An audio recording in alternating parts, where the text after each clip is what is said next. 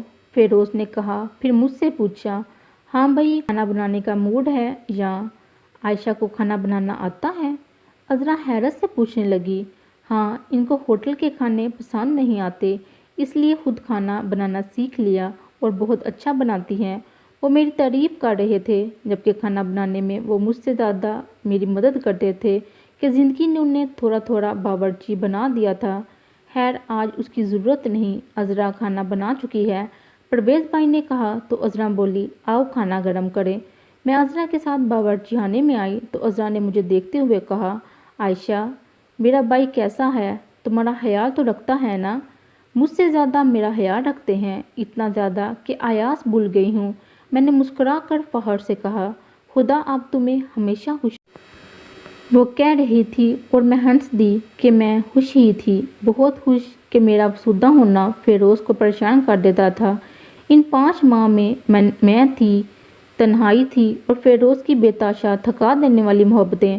پرویز بھائی اور عذرا صرف ایک ہفتے بعد ہی واپس چلے گئے تھے کہ وہ جنرل ہسپتال میں جاب کر رہے تھے اور لاہور کے سروسز ہاسپٹل میں فیروز کو بھی جاب مل گئی تھی۔ ٹھیک 15 دن بعد فیروز کو جوائن کرنا تھا۔ پرویز بھائی کہہ کر گئے تھے، اب وقت پر لوٹ آنا۔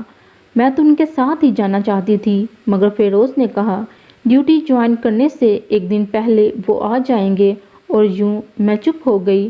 اگست میں ہم لوگ واپس آئے کہ فیروز کو ڈیوٹی جوائن کرنی تھی۔ چچا چچی اور سب لوگ ہمیں دیکھ کر بہت خوش ہوئے۔ میں تو چچی کے دل کی خواہش تھی، انہوں نے مجھے بہت پیار کیا، اور جب ہم سب سے مل چکے تو فیروز نے کہا، چلو اب تمہیں اماں کے پاس لے چلوں، اور میں جلدی سے چادر لے کر کھڑی ہو گئی۔ چچی بھی ہمارے ساتھ آئی تھی۔ اماں جو مجھ سے مل کر جی بھر کر روئی، نہ جانے کیوں خود میری آنکھوں میں بھی آنسو آ گئے، تو ابا مجھے گلے لگاتے ہوئے بولے، خوشی کے موقع پر رویا نہیں کرتے، اور وہ مجھے اپنے ساتھ لے کر بیٹھ گئے۔ باتیں ہونے لگی۔ رات کا کھانا ہم نے اماں کے گھر ہی کھایا، اور جب فیروز نے جانے کا اشارہ کیا تو میں نے ان کے قریب آ کر کہا، میں اب چند روز اماں کی طرف رہنا چاہتی ہوں، جب تک جی چاہے رہنا، مگر اس وقت میرے ساتھ چلو۔ صبح لاہور جاتے میں خود تمہیں چھوڑ جاؤں گا، مگر اس وقت۔ فیروز عذرا کو اپنی طرف آتے دیکھ کر چپ ہو گئے۔ بھائی جان اب عائشہ چند دن ادھر رہے گی، تائی اماں اس کی وجہ سے بہت اداس ہیں، عذرا مجھے دیکھتے ہوئے کہہ رہی تھی۔ صبح لاہور جاتے ہوئے چھوڑ جاؤں گا، فیروز نے کہا تو میں چادر لے کر چچی اور فیروز کے ساتھ باہر نکل آئی۔ گھر آئی تو بابیاں مجھے گھیر کر بیٹھ گئی، وہ سب مجھے چھیڑ رہی تھی، ہاں بھائی ہمارا دیور ابو کا بن رہا ہے، اور مجھے شرم آ رہی تھی۔ زبیدہ بابی نے بہت ساری باتیں پوچھنے کے ساتھ ساتھ بہت سی باتیں سمجھائی بھی تھی، جو کہ عملی زندگی کے لیے بہت اہم تھی۔ ہم نہ جانے اور کتنی دیر بیٹھتے، مگر فیروز نے آواز دی، بابیوں مہربانی کر کے اس کو چھوڑ دو، بیچاری تھک گئی ہوگی۔ وہ یا تم؟ فیروز کی بیوی نے ہنس کر پوچھا، میں تو اس کا انتظار ساری عمر بھی کرنا پڑے تو نہ تھکوں، فیروز نے ہنس کر کہا۔ اچھا بھائی جاؤ، بہت بے تاب ہو رہے ہیں تمہارے وہ، چھوٹی بابی نے کہا تو میں اٹھ کر اپنے کمرے میں آ گئی۔ فیروز بستر پہ بیٹھے تھے، مجھے دیکھتے ہی اٹھ گئے۔ مل گئی اجازت؟ انہوں نے مسکرا کر پوچھا۔ آپ چپ نہیں رہ سکتے تھے؟ میں نے ان کے قریب بیٹھتے ہوئے مصنوعی انداز سے کہا، صبح مجھے آپ سے جدا ہونا ہے، اس لیے آپ کا یہ سارا وقت چاہیے۔